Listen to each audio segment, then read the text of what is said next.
আমি মামনি আর মামনি দিদি AWW YouTube চ্যানেলে আপনাদের সবাইকে স্বাগত। আজ চলে এসেছি একটি রিকোয়েস্ট ভিডিও নিয়ে। আজকের ভিডিওটি রিকোয়েস্ট করেছেন সবিতা মাইতি দিদিভাই।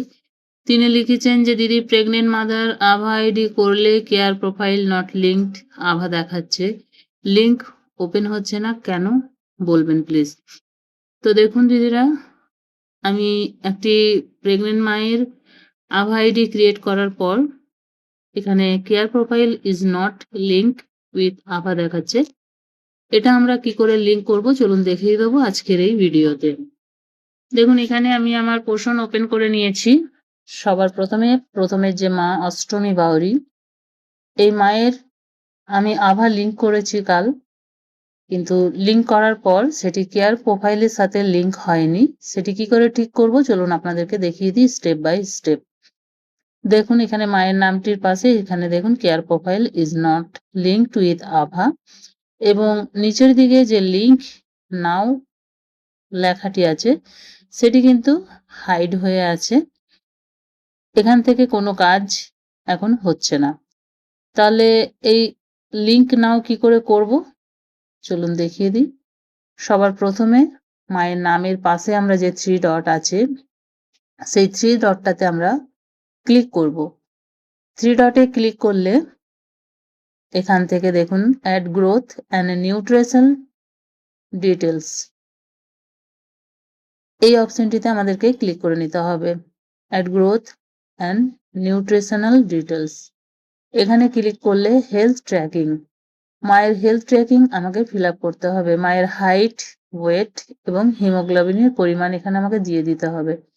চলুন দিয়ে দিই। মায়ের হাইট দিয়ে দিলাম, এবার মায়ের ওয়েটটি দিয়ে দিতে হবে, মায়ের হিমোগ্লোবিনের পরিমাণ কত আছে সেটি আমাদেরকে এখান থেকে দিয়ে সাবমিট করে দিতে হবে। সাবমিট করে দেওয়ার পর নিচের দিকে আরো দুটি অপশন আছে। আরো একটি হচ্ছে নিউট্রিশনাল সাপ্লিমেন্টস, মাকে কি কিছু নিউট্রিশনাল সাপ্লিমেন্ট দেওয়া হয়েছে? হ্যাঁ, আয়রন ফলিক অ্যাসিড দেওয়া হয়েছে, সেটি ক্লিক করে সাবমিট করে দিলাম। এরপরে আরো একটি অপশন আছে যে which type of health service are you availing, allopathy অবশ্যই, করে সাবমিট করে দিলাম। সাবমিট করার পর এবার আমি আবার মায়ের নামটিতে ক্লিক করে মায়ের কেয়ার প্রোফাইল ওপেন করব। কেয়ার প্রোফাইল ওপেন হলে একটু সময় নেবে। দেখুন এখানে নিউ লিঙ্ক নাও, সেটি হাইড ছিল, সেটি এখন নীল কালারের হয়ে গেছে। তার মানে এখান থেকে আমরা মায়ের আভা আইডি লিঙ্ক করতে পারবো। নিচের দিকে দেখুন একটি বক্স আছে, সেই বক্সটিতে টিক করে সাবমিট করে দিলাম। সাবমিট করলে care profile is successfully link with আভা। আবার ব্যাকে আসবো। ব্যাকে এসে মায়ের নামটি ওপেন করে দেখে নেব কেয়ার প্রোফাইলটার সাথে লিঙ্ক হয়েছে কিনা। একটু অপেক্ষা করব। অপেক্ষা করার পর এখানে দেখুন care profile is link with আভা, গ্রিন টিক হয়ে গেল এবং কেয়ার প্রোফাইলটি আভার সাথে লিঙ্ক হয়ে গেল।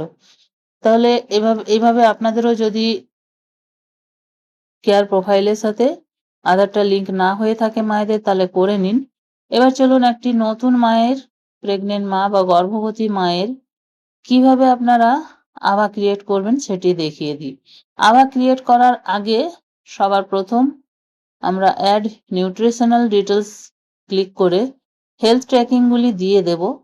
দিয়ে দেওয়ার পর আমরা একটা গর্ভবতী মায়ের আভা আইডি ক্রিয়েট করব। চলুন প্রথমে হেলথ ট্র্যাকিং দিয়ে দিলাম, হাইট, ওয়েট এবং হিমোগ্লোবিন দিয়ে দিলাম।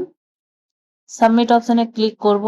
নিউট্রিশনাল সাপ্লিমেন্টস মা কোনো পাচ্ছে কিনা সেটিও দিয়ে সাবমিট করে দেব, এবং নিউট্রিশনাল ইন্টারভেনশন কি হচ্ছে সেটিও দিয়ে সাবমিট করে দেব। এগুলি দেওয়ার পর আমরা এই মায়ের আভা আইডি ক্রিয়েট করব। চলে যাব ব্যাকে। ব্যাকে গিয়ে মায়ের নামের পাশে যে 3 ডট অপশন আছে সেটিতে ক্লিক করব।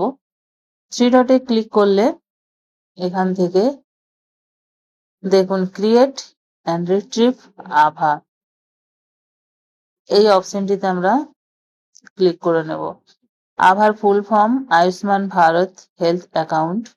ক্লিক করার পর এখানে ক্রিয়েট অ্যান্ড রিট্রিভ আভা অপশনটিতে ক্লিক করব। এখানে ক্লিক করার পর দুটি অপশন আমাদের সামনে ওপেন হবে। একটি আধার ডেমোগ্রাফিক অথরাইজ এবং আধার ওটিপি। প্রথমটা দিয়েই করব। প্রথমটিতে ক্লিক করলে এখানে মায়ের সমস্ত ডিটেলস আমরা দেখতে পাবো। নিচের যে বক্সটি আছে সেই বক্সটিতে টিক করে দিয়ে ভেরিফাই অপশনে ক্লিক করে দেবো।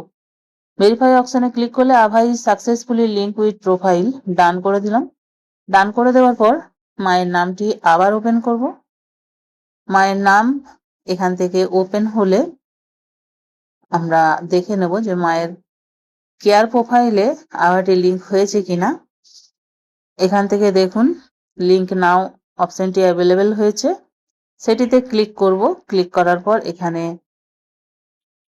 আমি নিজের ইয়েটা দিয়ে টিক করে দিলাম। এবার ভেরিফাই অপশনে ক্লিক করে দেব। ভেরিফাই অপশনে ক্লিক করে দিলে খুব সহজে একটি গর্ভবতী মায়ের আভা কেয়ার প্রোফাইলের সাথে লিঙ্ক হয়ে যাবে। তো দিদিরা, এইভাবে আপনারাও আপনাদের গর্ভবতী এবং প্রসূতি মায়েদের আভা আইডি ক্রিয়েট করুন এবং কেয়ার প্রোফাইলের সাথে লিঙ্ক করুন। পরের ভিডিওতে শিশুদের আভা আইডি কিভাবে ক্রিয়েট করবেন সেটি দেখিয়ে দেব। আজ এই পর্যন্তই। আবার চলে আসবো আরও একটি নতুন ভিডিও নিয়ে। ততক্ষণ সবাই ভালো থাকুন, সুস্থ থাকুন। ওকে, বাই বাই।